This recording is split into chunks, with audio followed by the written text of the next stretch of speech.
this it's a 0. Oh, cool. Yeah. And here we are. Sean from Quirk Chevrolet is giving Colin a chance to test drive. It's actually Larry. Larry, sorry. No, it's okay. To test drive. Jesse told me you were Sean. Sorry. To test drive the Chevy Bolt, and we're actually waiting until Jeff can demonstrate his self-parking Tesla Model X. But we're actually going to be going around Hingham, and Colin is test pilot. So this button on the side is to shift. Okay. Put your foot on the brake 1 second. Let me show you a few things. Okay. So we use this button to shift, and if we go up and to the left, that's reverse. I want to show you some stuff here in reverse. So look at this screen here. So there we have our drone. We have a drone which flies above the car. Which no, I'm just kidding. we have cameras that go all around that provide you with this surround view. There, if you don't believe that there's a camera there, this is my hand. See that? Yeah. But it forms a nice surround view and allows you to I can see her. Okay. You know, even though she's in your blind spot there. Then you have your little landing strip thing here where it'll show you just how close you are to other cars when you're in reverse. Okay. When you start to go forward, so keep your foot on the brake, please. Now it'll actually show you the forward view. Okay, so it's good safety features there. We're gonna wait for the Tesla to self-park if you want to. Yeah. Take my foot off the brake? No, don't. Let's put it back in park. So to put it back in park, we press the button on the top. Okay. Don't be nervous. The Tesla does a 3-point turn. All electric cars, when they self-park, do a 3-point turn. So they come back right to the front bumper. They look like you're going to hit you. Then they go forward and then they go in. That I didn't know. That's really good. Which is actually how I park now. That's the way I park. Yeah. Because they have to, and Teslas have to back in because of the fact that their charge port is in the back, as opposed to the Volt, which the Volt and the Bolt, which are charge ports in the front. So they back in regardless? They do. They back in all the time because of the fact that the charge port's back there. Yeah. All right. So we can get going, and so biggest thing about any electric car, in my opinion, regenerative braking. You familiar with regenerative braking? So what it does is it uses the motor. So when you're going in a regular car, in a combustible engine car, when you step on the brakes, that energy is lost through heat on the friction brake. Okay. In an electric car, what you do is the motor will actually start to slow you down itself, and it will return that energy to the battery. Okay. Now, so what you'll feel is you'll feel a little bit of slowing as soon as you let go of the accelerator. Okay. And notice I call it an accelerator because it's no gas. So you also have a regenerative brake here on the back. That's basically a hand brake on the back of your steering wheel. And that little knob like? It's that little thing right there. If you can, you can press it in just like a brake. And if we were to drive in low mode, so if we went drive, Put on the brake? Yeah, we went drive and then low, which we can switch in and out of as we go. Low is a higher regenerative mode. So in other words, it's really going to feel. We call it one pedal driving. You'll be able to drive without ever stepping on the brake pedal. You only have to step on the brake pedal in case of an emergency situation. And that's just in the low mode? And that's in the low mode. In the drive mode, you'll feel a little bit of drag, but this is it'll feel very much like when you downshift in a manual transmission. So we can try that on the ride if you want. Probably better to start and drive, otherwise you may. So what I do this? Yep. It started? Yep, we're on. Do you have a normal test drive route that you usually go on? Are you from Hingham? No, neither one of us are. Okay. My mom lives here, but that's okay. Well, we'll go. I'm from Worcester. And yeah, both so from that area. We'll go down and we'll loop around. I'm actually from Hanover, the next town down, so we'll go right here at the. Now I want you to feel. One of the things about an electric, you've never driven an electric car at all, right? About half an hour ago. Okay. So one of the things you'll feel is the torque. So if you step on the accelerator a little bit, you're going to feel that instant torque. We actually should close the windows because technically that's the more sufficient way to drive the car. Because of the windows. Oh, that's the back one.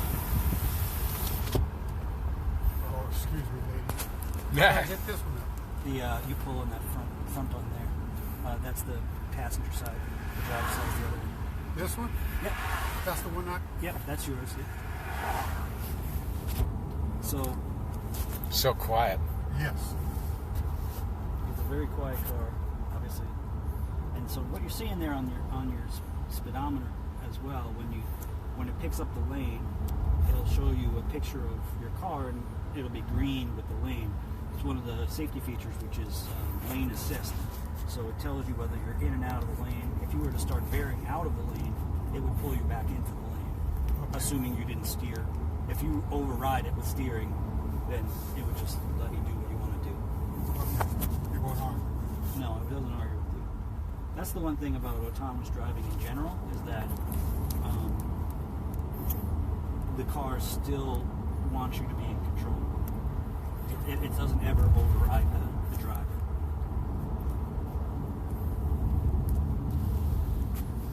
Now, that would have been a great time. So I'm going to show you, because you're going to have another turn here.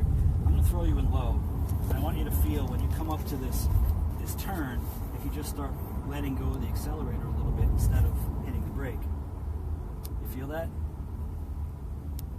Now the energy's going back to the... Yep. And you just stop the car basically without ever touching the brake.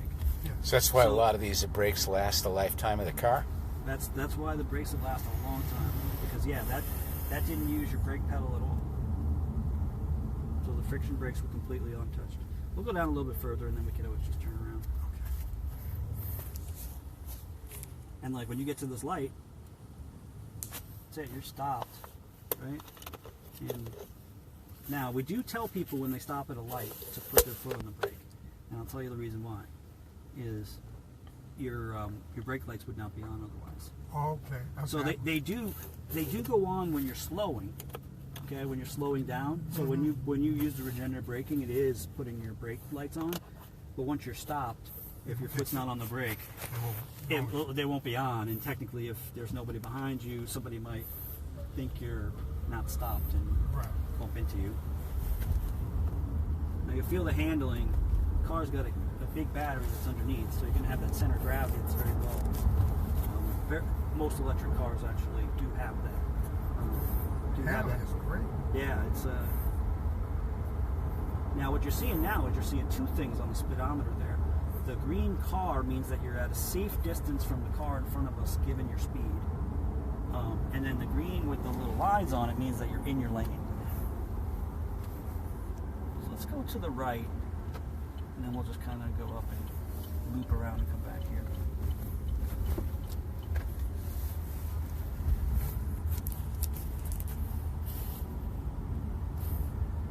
Does it read and sound like the Tesla? No, it does not. Not yet.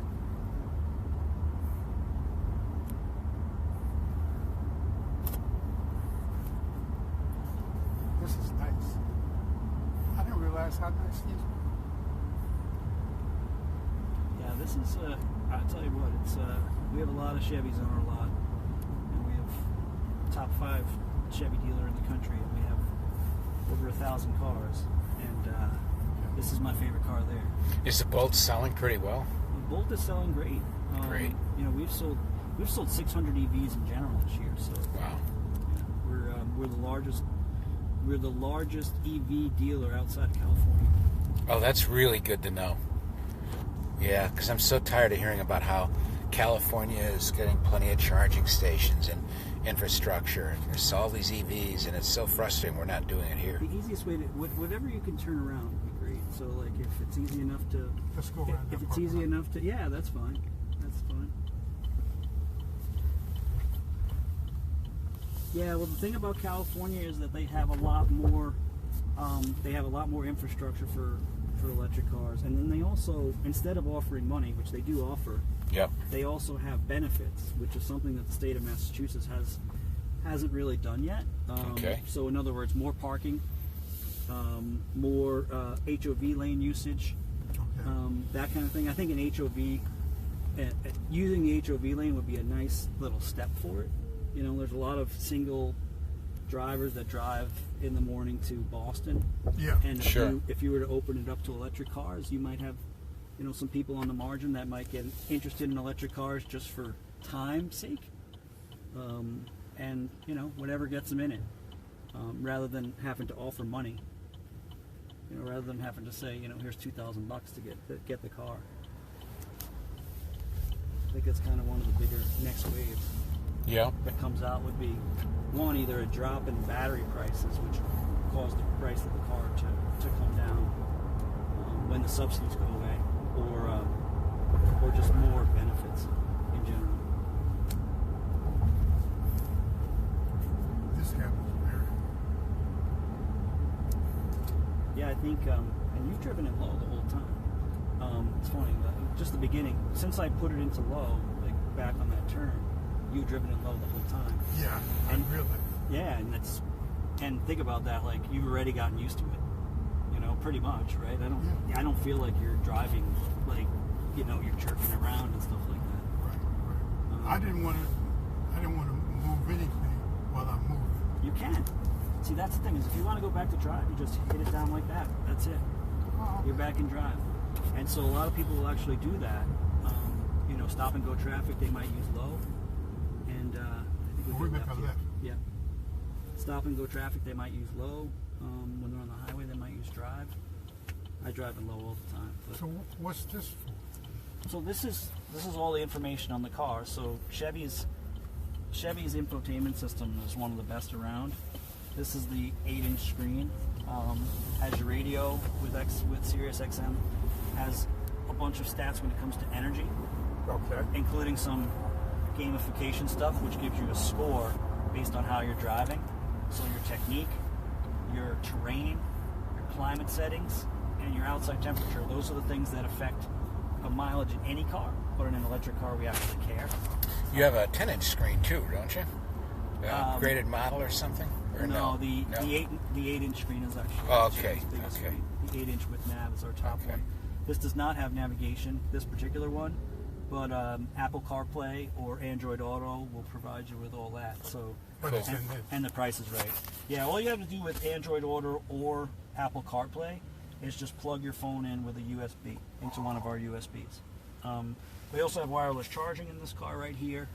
Oh, we have, so cool. We have a special kind of rear view mirror, so if he was sitting in the middle seat and he was too tall and you couldn't see, you could actually turn it into a camera like that. There's you have the blind side warnings on the side, so if somebody was in your blind spot, you would have the car turn yellow there. If you were to turn your blinker on while they were there, it would turn orange and start flashing at you. So, Now, did you say your first name is Larry? yes. You have a beautiful machine. Yeah, we're pretty proud of it.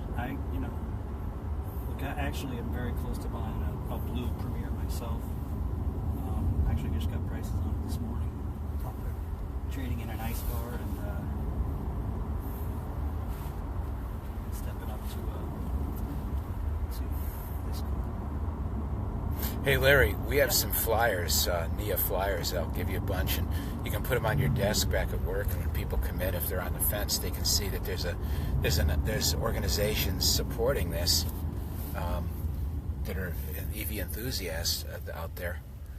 Is this poor little kid who's nobody, parents around, completely unsupervised, crossing a busy road like this? What should I do? It's him. Now just wait. Hopefully these people will stop going the other way.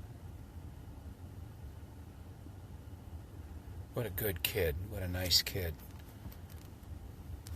I'm always afraid of when Yeah. you stop that they won't look at the other side. Yeah. But yeah, that'd be great. I'd be happy to put stuff on my desk. Yeah. Because then they'll say, oh, there's like something going on here, you know? Yeah, and our price is, and all the prices are it's very close to Tesla in terms of the transparency on prices in electric cars right now. You can go out on the Mass Energy website and you can see all the prices. They're right there. You can also see how much better we are than everybody else because we're so big and because we care about electric cars so much. Now, we have a turn condition. Yeah, we do. So there's 3 of us that specialize in electric cars at our place. And in most places, they don't have nearly as much information. Actually, on electric cars. almost none of them do. You're the first, one of the few salespeople I've met that knows more about the car than I do. You know, that's sad. We're gonna go left just there. Right here. Take a left here. Yeah, I will say I was trained at an electric car shop that had a pretty high level, so I'm not going to say who it was. Yeah. I'm not even gonna guess. There's only really one out there. So. I also worked at Nissan for a small amount of time. I heard Nissan's not a great, that their dealer network isn't great. They come up with some great ideas at a high level. I will say Executive the new level. Leaf looks like a very interesting competitor. Yeah, it We got does. back in. The new one. You don't Yeah. have to back in. You can front end if you want. We're not charging.